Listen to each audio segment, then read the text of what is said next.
Oke, kita mulai ya. Assalamualaikum warahmatullahi wabarakatuh. Selamat pagi mahasiswa program studi pendidikan teknik elektronika yang mengambil mata kuliah elektronika 3, kelas A atau kelas B.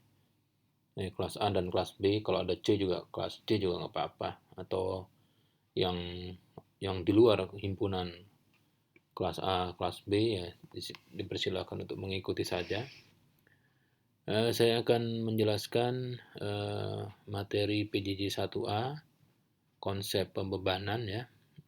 Ada 13 slide. Dimulai dari tujuan instruksional PJJ 1A. Jadi setelah teman-teman melihat secara dalam dari PowerPoint ini diharapkan dapat menjelaskan konsep pembebanan, konsep impedansi keluaran, sebuah sumber sinyal atau sistem elektronik analog dengan dual port. Yang ketiga, dapat menjelaskan konsep impedansi masukan dan keluaran sebuah sistem analog dual port. Jadi PJJ 1A ini sebaiknya diikuti setelah Anda melihat PJJ 1 ya, kontrak mata kuliah. Jadi itu saja 3 tujuan instruksional PJJ 1A. Untuk materi pembelajaran itu nanti ada 3. Pertama, konsep pembebanan sumber sinyal analog. Jadi sumber sinyal analog itu dapat saja keluarannya hilang ya. Jadi hilang itu bukan hilang mukso, menghilang, nggak bisa balik gitu, tapi sinyal tegangannya hilang ya. Tegangannya misalnya 100 mV, setelah dibebani menjadi turun di bawah orde 1 mikro, jadi tidak terlihat oleh alat ukur analog yang tidak sensitif. Yang berikutnya adalah konsep impedansi keluaran sumber sinyal analog. Jadi konsep Z out ya, impedansi Z out dari sumber sinyal. Yang ketiga, konsep impedansi masukan atau Z input dan impedansi keluaran atau Z out dari rangkaian elektronik dual port ya. Dual port. Materinya 3, oke. Kita mulai dari rangkaian pembagi tegangan. Terlihat di sebelah kiri, ini ada sumber tegangan V1 yang dihubungkan secara seri dengan resistor 1 dan resistor 2. Ini membentuk suatu rangkaian pembagi tegangan berbasis resistor R1, R2. Itu terlihat di gambar ini ya. Anda harus lihat masalahnya, kalau hanya mendengarkan agak sulit, kecuali Anda sudah mempunyai ilmu yang lain. Jadi tegangan keluaran di R2 ini tidak terlihat adanya beban ya. Tidak terlihat adanya beban. Jadi di titik Vout ini ya beban yang terlihat ya hanya R2 gitu ya. Tapi sebetulnya ada juga ini beban, tapi bebannya sangat tinggi sehingga dianggap tidak ada. Sehingga dalam halaman PowerPoint ini no load ya, tidak ada pembebanan. Ya, gitu ya. Jadi sesuai dengan teori yang sudah diperoleh di rangkaian listrik, jadi Vout ini, tegangan Vout ini berbanding lurus dengan R2. Ya, kita lihat Vout sama dengan V1. Vout ini V tegangan di R2. Ini sama dengan R2 ya, R2 dibagi dengan penyumlahan dari R1 dan R2 dikali V sumber. V sumbernya adalah V1 gitu. Jadi saya ulangi lagi, Vout di titik R2 itu mempunyai nilai yang berbanding lurus dengan V1 dikali dengan R2 dibagi R1 plus R2. Gitu. Jadi Ini rumusnya tadi ya, rumusnya untuk yang rangkaian open circuit ini. Jadi artinya apa? Kalau dilihat dari sini, karena R2 ini berada pada line berhadapan langsung dengan Vout, ya, artinya berbanding lurus. Jadi kalau R2 ini semakin besar, R2 nilai semakin besar, maka Vout-nya juga akan semakin besar gitu. Demikian pula sebaliknya dengan asumsi V1-nya tetap. Jadi misalnya V1-nya di sini 10 volt, 10 kilo 10 kilo, ya ini 10 volt, 10 kilo 10 kilo, maka Vout-nya akan 5. R1-nya 10 kilo, R2 10 kilo, berarti 10 kilo dibagi 20 kilo kan setengah, dikali 10 volt akan 5 volt. Begitu. Jadi pada rangkaian yang sebelah kiri open circuit, ini tegangan keluarannya adalah berbanding lurus dengan V sumber dikali dengan R2 dibagi R1 plus R2. Ingat ya, jangan dihafal rumus R1 R2-nya. Sebab nanti dalam kenyataannya R1 ini bisa saja dituliskan dalam bentuk R2. Jangan R1, R2 di sini R1. Hati-hati ya, hati-hati. Jadi konsepnya jangan menghafal rumus tapi menghafal di gambar. Jadi pokoknya Vout ini ada paralel dengan R berapa? R2 ya, berarti Vout sama dengan R2 dikali sumber. Sumbernya mau Vs, mau Vo, mau Vi, mau V, silahkan. Jadi seperti itu ya. Nah, ini enaknya mengajar lewat video pembelajaran itu tidak ada pertanyaan yang sifatnya real time. Jadi nanti ada delay, nggak apa-apa. Oke, kita beralih ke gambar kedua. Ini rangkaiannya sama tapi dikasih resistor. Terhubung secara paralel dengan R2. Gitu ya. RL namanya RL. Jadi di sini rangkaiannya bukan open circuit tapi under load. Behavior under load. Loadnya itu RL. Kalau dilihat Vout-nya ini adalah di R2 tapi secara rangkaian R2 dan RL ini terhubung dalam hubungan paralel.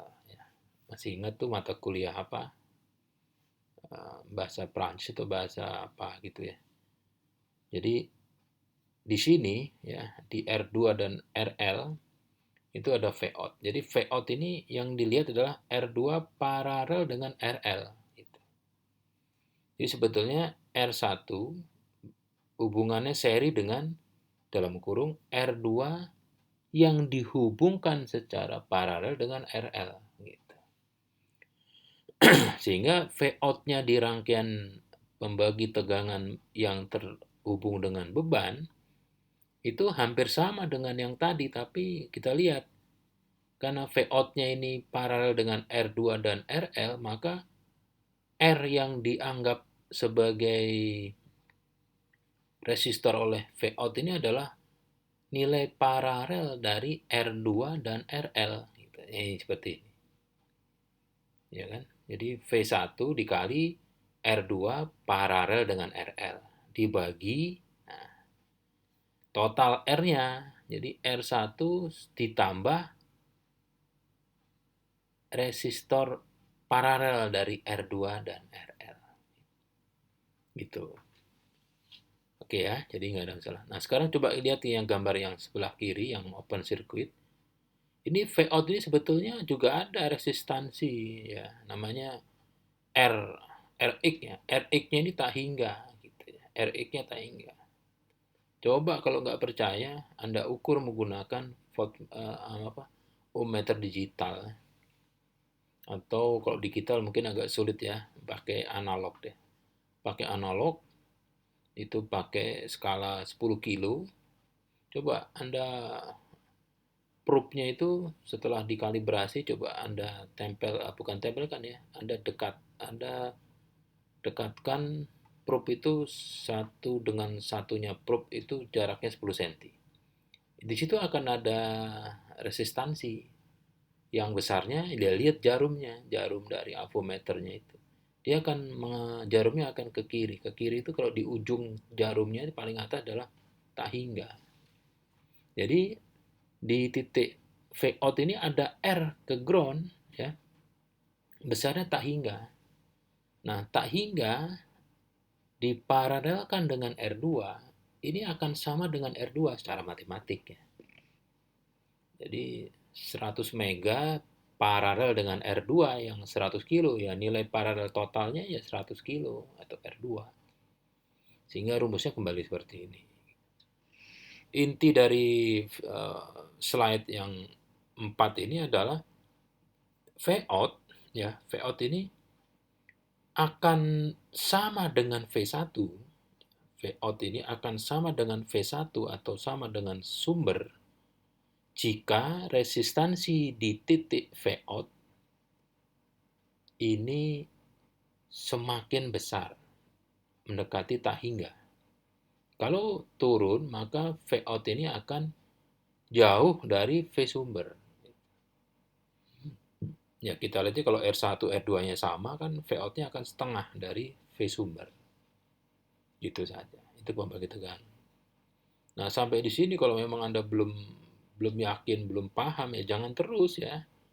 Kenapa nggak di pause gitu, di pause terus nanti mikir, kalau masih udah pikir ada encer lagi terusin, kalau enggak ya berhenti dulu aja, kenapa malu, coba mundur lagi juga nggak apa-apa. Oke, berikutnya kita masuk dasar konsep pembebanan ya. Masuk dasar konsep pembebanan. Gambar di sini itu ada apa namanya ini,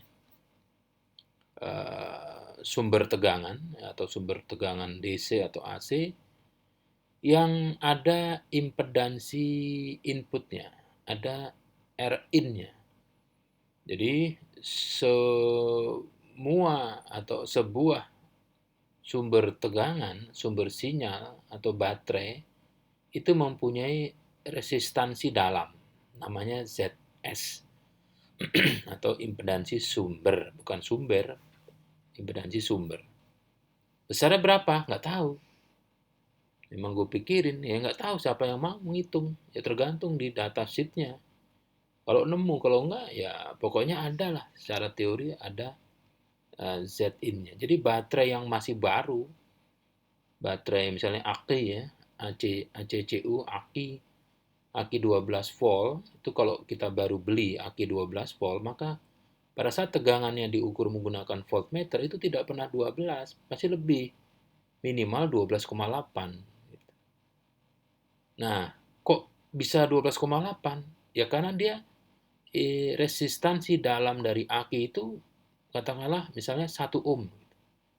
Nah, dengan berjalannya waktu, jika aki tersebut dipakai atau tidak dipakai tapi ditaruh di tempat suhunya yang tertentu, itu lama-lama resistansi dalamnya akan semakin besar, naik, akan cenderung naik.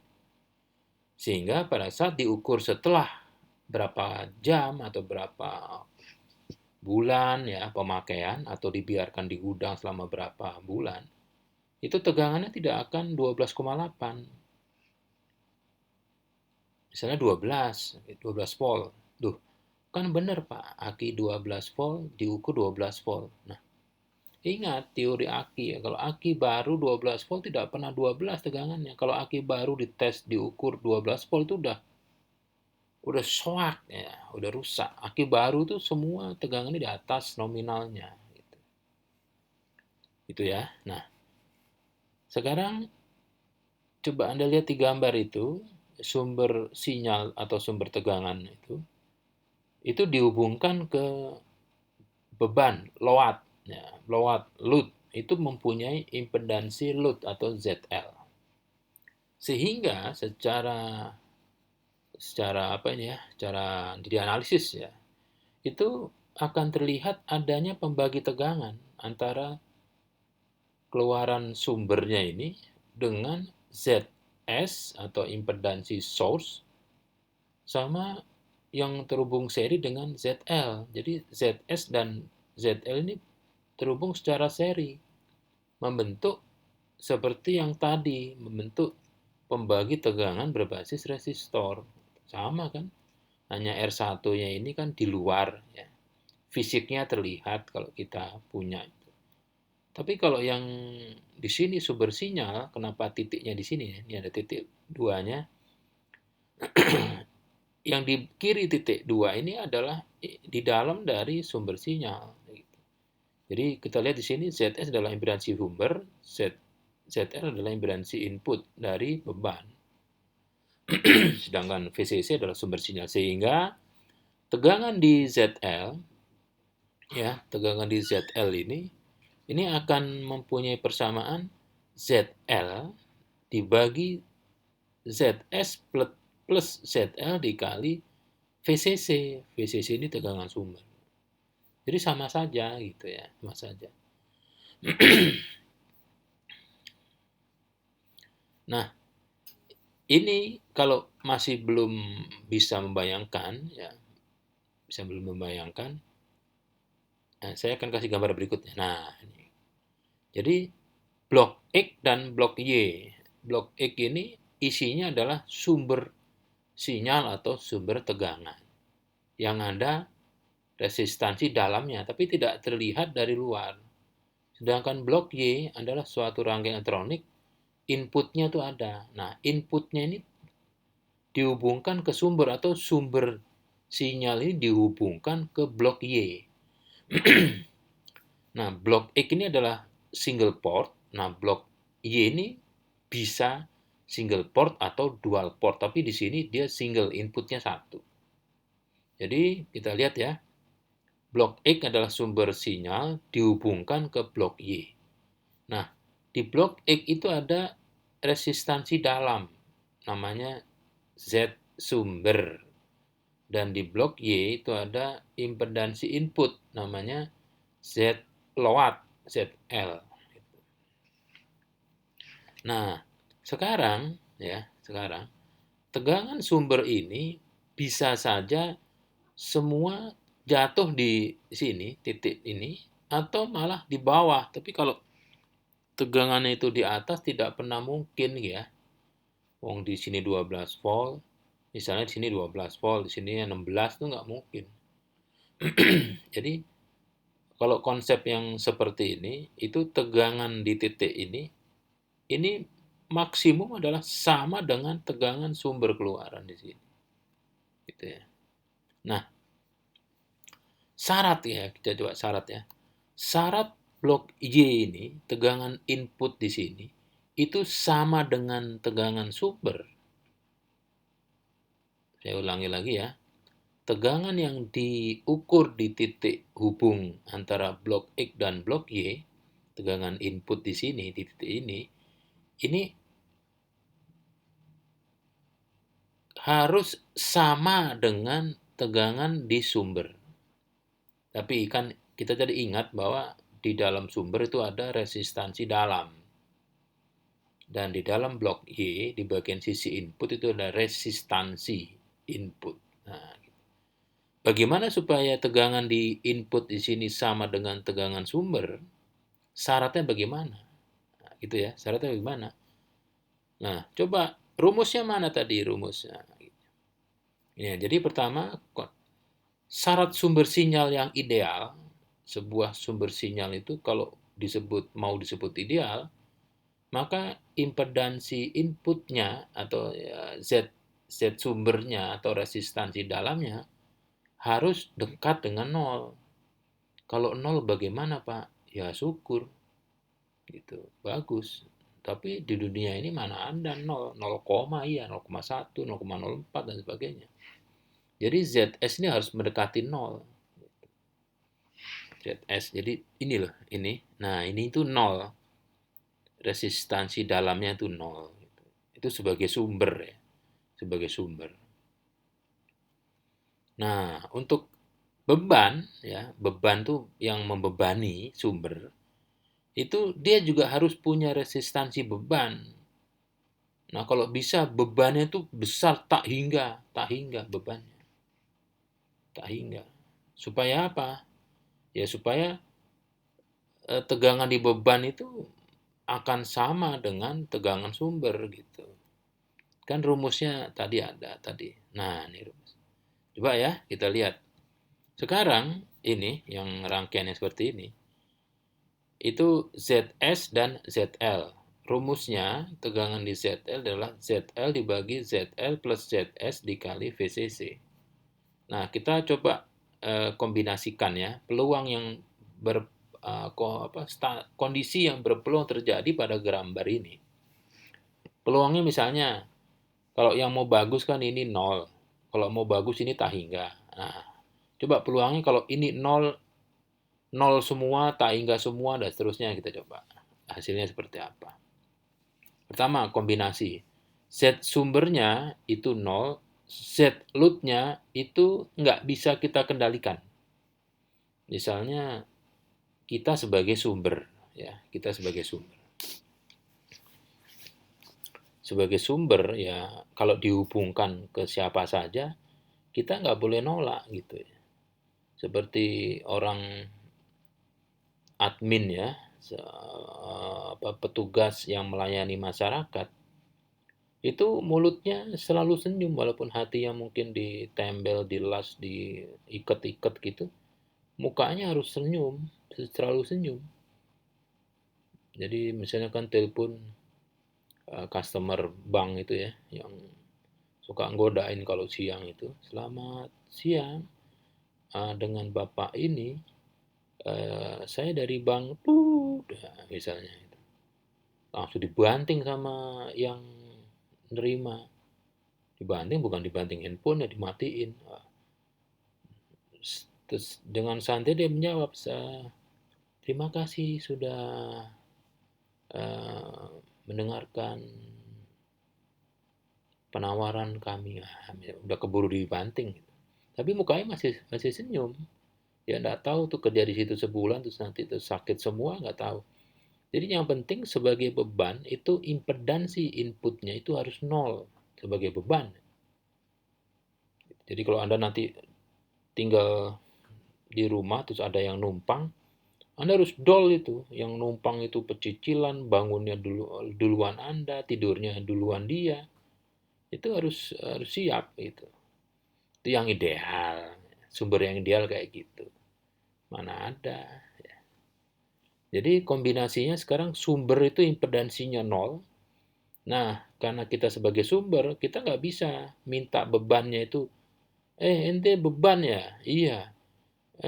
Ente harus tak hingga dong. Wah, siapa lu? Kata si impedan, kata si beban. Suka-suka gua. Nah, jadi supaya kalau menghadapi beban yang impedansinya nggak ketahuan, ya siap-siap aja. Itu impedansi sumber itu harus 0. Coba kita lihat ya. Tegangan keluaran di titik Z load itu Z load dibagi Z load ditambah Z sumber dikali VCC. Anggaplah VCC nggak usah kita perhatikan. Kita lihat ZL sama dengan ZL. ZS sama dengan 0. Akibatnya persamaannya menjadi ZL dibagi ZL dikali VCC. Sama dengan VCC. Nah, artinya tegangan di titik load itu akan sama dengan VCC gitu. Walaupun ZL-nya itu misalnya 1 ohm. Tapi ZS-nya kan harus 0. Dia harus 0. Gitu. Jadi tetap, jadi kalau mau tegangan di titik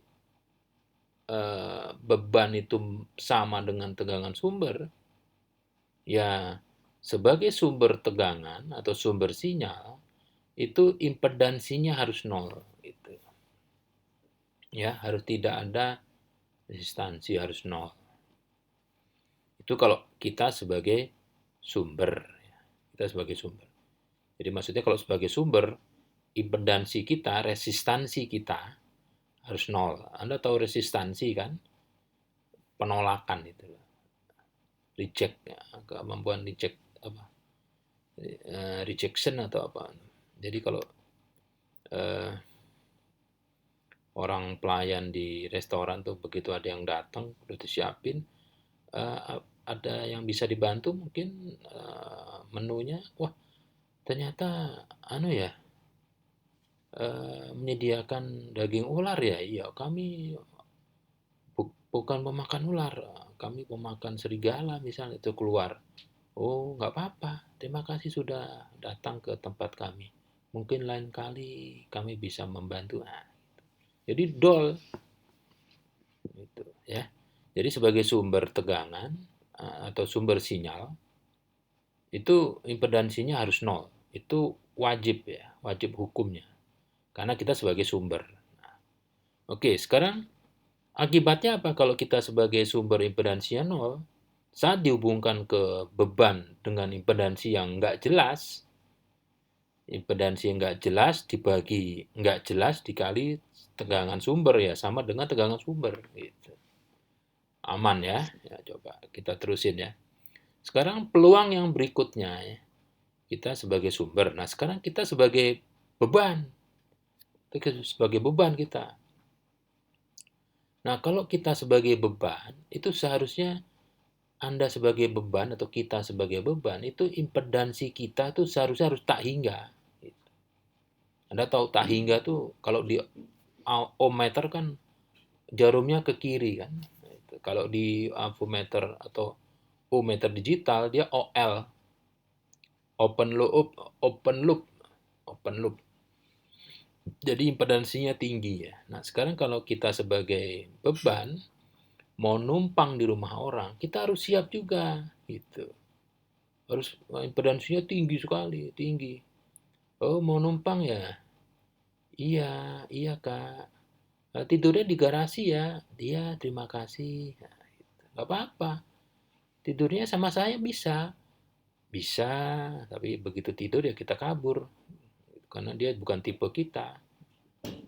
Misalnya kucing, bertamu ke rumah kucing, terus main kucing-kucingan gitu. Nah itu jadi sebagai beban kita harus impedansinya harus tinggi, setinggi-tingginya sehingga suatu nilai tinggi yang tertinggi itu ada tak hingga. Kecuali sudah ada nilai di atas tak hingga kuadrat ya tak hingga.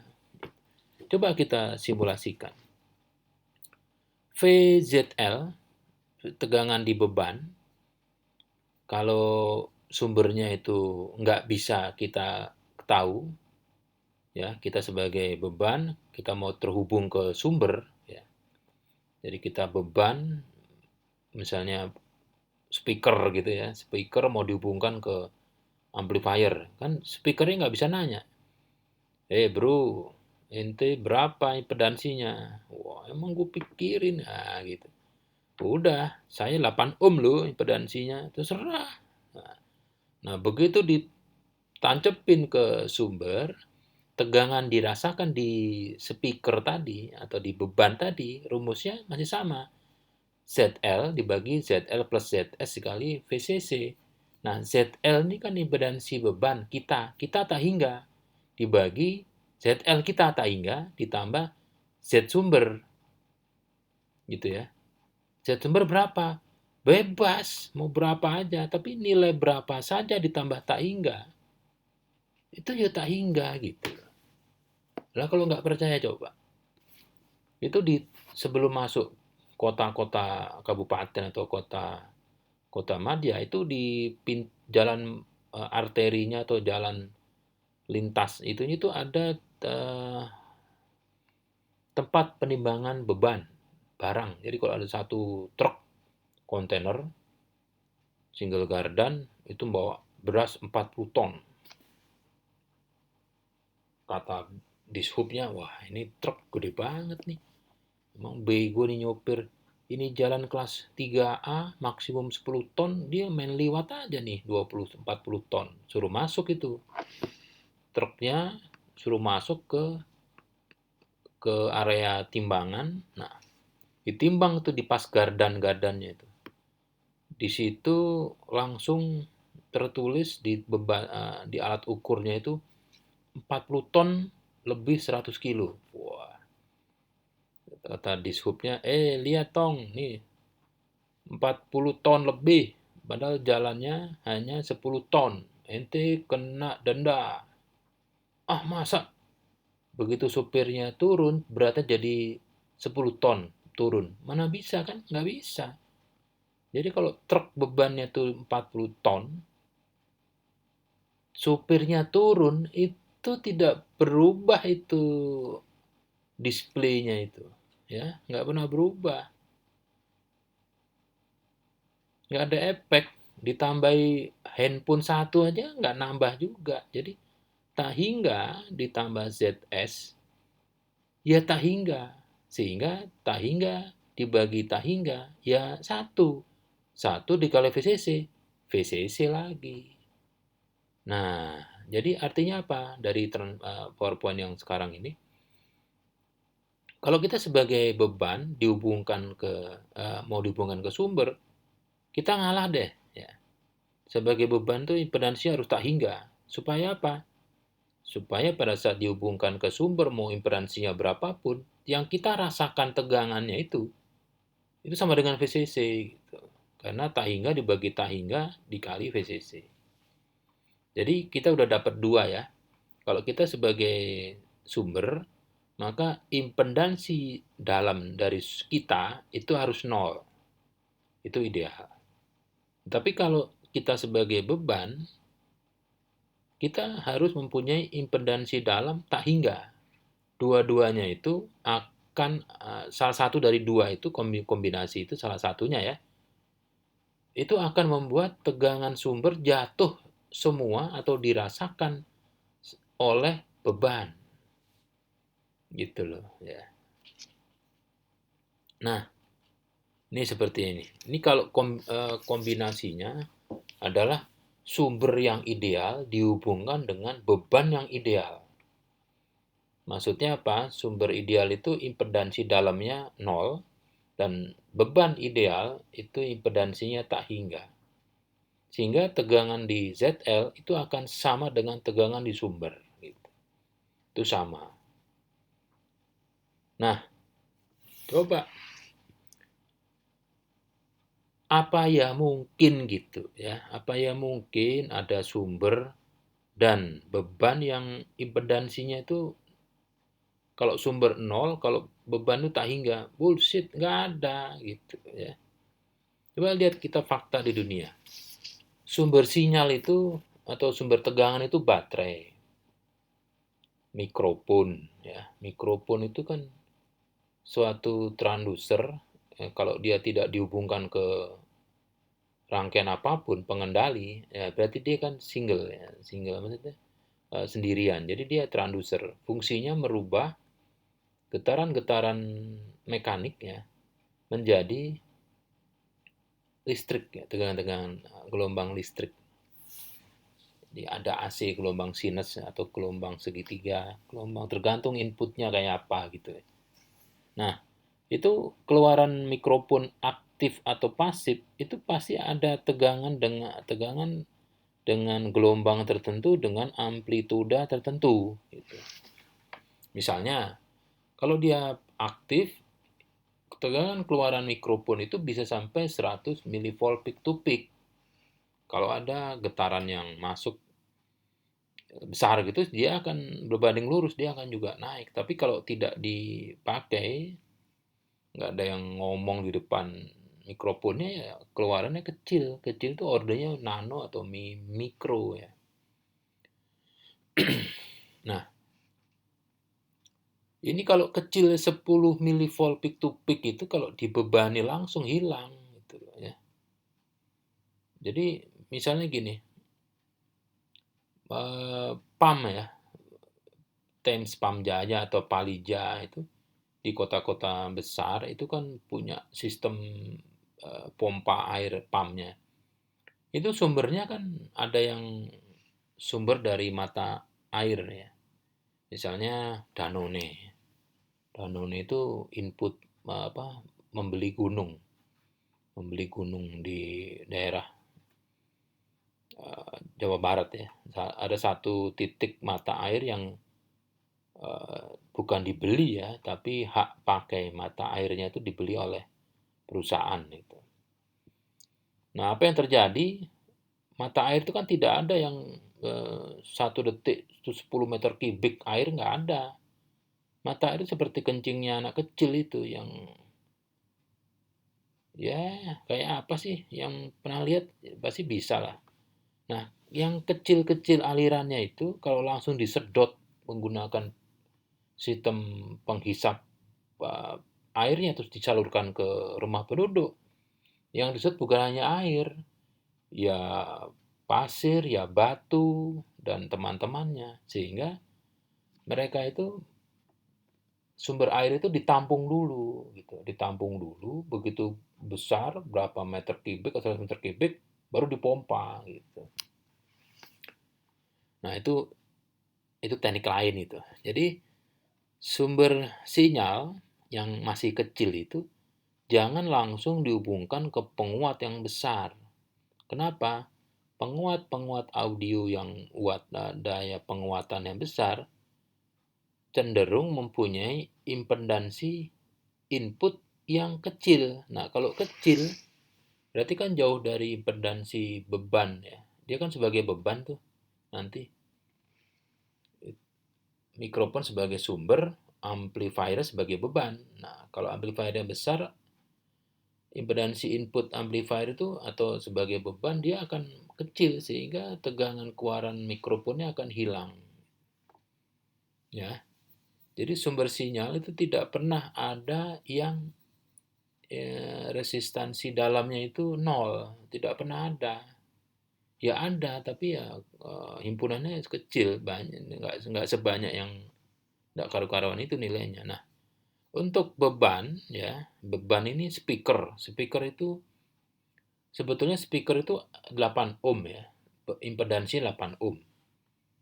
Tapi kalau dia di seri dengan 8 ohm ketemu 16. Kalau di paralel dengan 8 ohm ketemu 4 ohm. Kalau di paralel dengan 4 ohm ketemu 2 dan seterusnya. Jadi speaker itu impedansinya bisa jadi 0, sampai ratusan ohm gitu, ratusan ohm. Beban ya, beban speaker. Jadi beban speaker itu impedansinya tidak tak hingga. Oh, tak hingga ya nggak mungkin. Jadi dia kecil gitu, mendekati 0. Nah, bagaimana kalau mikrofon langsung dihubungkan ke speaker? Even ya, walaupun mikrofonnya aktif, kalau outputnya mikrofon dihubungkan ke speaker, ya Anda coba sendirilah, nggak bakal ada itu suaranya itu ya. Apalagi speakernya speaker yang dayanya besar ya. Jadi speakernya harus speaker yang sistem speakernya itu di telinga. Jadi yang bergetar, Anda tahu speaker kan? Speaker itu kan ada bagian yang bergetar. Nah, karena speakernya kecil, jadi yang bergetar tuh gendang telinga Anda. Jadi ada coil-coilnya itu masuk ke dalam telinga, nanti yang getar membrannya itu digendang telinga Anda. Jadi nanti speakernya kecil. Ordernya mungkin nano atau mikro. Jadi bisa dengar, memang bisa dengar. Jadi namanya headphones. Pernah dengar headphone yang kecil itu? Itu kok dihubungkan ke mikrofon aktif, dia bisa dengar gitu. Nah, beban itu bisa saja short circuit. Jadi keluaran dari amplifier itu kan sumber sinyal juga amplifier itu. Outputnya yang seharusnya ke speaker itu ternyata pada saat pemasangan instalasi di TKP banyak orang nggak karu-karuan lagi main TikTok terus kakinya nendang gesek sehingga ujung-ujungnya dua kabel ini saling bersentuhan untuk waktu yang lama ya itu namanya short circuit. Berarti impedansi beban itu nol. Nah, beban itu juga bisa yang ketiga berupa blok penguat. Jadi misalnya notebook outputnya mau dihubungkan ke amplifier. Nah, notebook itu berarti sebagai sumber sinyal, amplifier itu sebagai penguat berikutnya. Nah, penguat berikutnya. Pakai H kalau nya takutnya berbeda ya nanti. Penguat berikutnya. Jadi kalau ada 4 blok, blok pertama sumber, blok kedua itu adalah penguat berikutnya. Kalau blok 3 itu penguat lagi ya berarti blok 2 tadi adalah sumber, bebannya blok berikutnya. Nah, gitu. Jadi fakta di dunia ini intinya adalah sumber sinyal itu tidak ada yang impedansi dalam atau ZS atau Zin-nya itu nol, itu tidak ada. Demikian pula beban, tidak ada impedansinya beban tak hingga, itu nggak ada. Nah, kalau yang seperti ini, ya sumber sinyal nggak pernah ada yang ideal, beban apalagi. Bagaimana caranya kita itu mengkondisikan supaya tegangan sumber sinyal itu semua jatuh di beban, itu tidak ada yang hilang. Kirim 100, nyampe 100, gitu. Supaya bisa 100, ngirimnya kan nggak mungkin 100 kan, ongkosnya kalau transfer udah 6.500 gitu. Apalagi dibawa kurir, volume lagi nanti besar, berat. Jadi solusinya itu perlu adanya sebuah blok rangkaian elektronik tentunya ya, yang diletakkan di antara sumber sinyal dan beban. Jadi kalau tadi blok X dan blok Y, saya naikin ke atas ya. Nah, ini blok X dan blok Y. Untuk memastikan kalau kita tidak bisa mengendalikan blok X ini, ente harus Z ini harus 0. Blok Y, kamu harus impedansinya harus tak hingga, nggak bisa. Maka supaya tegangan di sumber sama dengan tegangan di input ini tanpa tidak ada kehilangan nilai tegangan. Di antara blok X dan blok Y ini harus ada blok yang dinamakan apa? Dinamakan buffer. Dia ada blok ini, disisip suatu blok. Nah, blok itu fungsinya apa? Ini fungsinya membuat pertama sumber sinyal tidak terbebani. Loh, kok duluan? Loh iya, kita menyelamatkan beban gitu loh. Kita menyelamatkan sumber yang tadi itu loh. Sumber air di Gunung Gede Pangrango itu mau disedot oleh sistem air, disedot. Ya, kalau disedot langsung hancur semua, kesedot semua pasir, batu dan sebagainya. Nah, supaya tidak kesedot itu ada buffernya. Jadi air yang keluar macam anak kecil kencing tadi itu kecil sekali, debitnya mungkin 100 ml per menit ya, debitnya. Itu di buffer dulu, dikumpulkan dalam suatu bak air yang totalnya misalnya 1.000 liter atau 10.000 liter. Nah, setelah full baru dihisap, disedot dengan pompa yang kapasitasnya 10 liter per menit. Jadi untuk bisa menghabiskan air di situ itu tidak pernah bisa karena selalu diisi oleh sumber air yang tadi. Jadi sumber air yang tadi berapa transfernya, rate-nya berapa meter kubik per detik atau berapa liter per menit.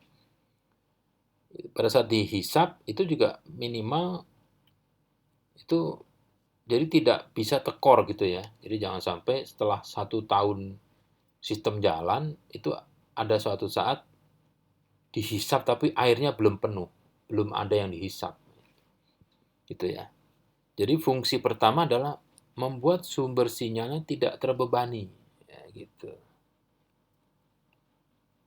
Ya kayak sandal itu, atau sepatu yang Anda pakai, itu buffer. Untuk apa? Melindungi apa? Supaya epitel kulit, namanya apa tuh? Kulit yang paling luar itu, kulit ari. Ari Jakob gitu. Jadi kulit ari itu tidak terbebani pada saat dia dibuat melangkah, ya kita buat jalan, nanti kulit kulit yang terluar di telapak kaki itu akan kegencet ke lapisan dasar dari lantai. Nah, lama-lama ya jeber-jeber, pecah-pecah. Nah, supaya tidak pecah-pecah, pakailah alas. Nah, alas itu harus demikian rupa sehingga fungsi yang pertama melindungi. Nah, gitu. Beban yang dilindungi bukan beban, melindungi sumber. Jadi membuat sumber tegangan tidak terbebani. Nah, kalau sudah tidak terbebani, ini yang berikutnya adalah bonusnya. Nanti tegangan di beban akan sama dengan tegangan sumber. Nah, rangkaian tersebut namanya buffer sinyal. Buffer sinyal. Buffer sinyal itu dalam dunia yang realnya juga banyak ya, kaos kaki, apalagi sepatu itu juga buffer gitu ya, buffer. Coba misalnya kalau Anda lihat ya, zaman dulu tahun 80-an, kalau kita masuk bank, begitu kita masuk bank dibuka pintu tuh langsung kasirnya lagi ngitung duit gitu. Nah, setelah itu banyak kejadian, rampok lah, apa ya. Coba sekarang Anda masuk bank ya. Begitu Anda masuk bank, itu yang keluar security, security. Itu kalau di KCP ya, kantor cabang pembantu. Tapi kalau KCU, kantor cabang utama, begitu Anda buka masuk ke bank, wah di situ tentara. Lagi bersihin peluru, magasennya ditiup-tiup, pura-pura gitu dia. Masuk UNJ, begitu Anda masuk, itu kan security, satpam, pos satpam. Itu buffer semua gitu. Anda menghadap pimpinan UNJ, begitu masuk ke lantai 2, ya, gedung rektorat, ada Alboin. Mau kemana lo? Alboin itu, security. Di bawah juga ada lagi. Selamat pagi, ada yang bisa dibantu? Wah, sambil dia dari kaki ke kepala Anda dilihat, tangannya ngasih kode. Nah, itu buffer semua, ya, buffer semua.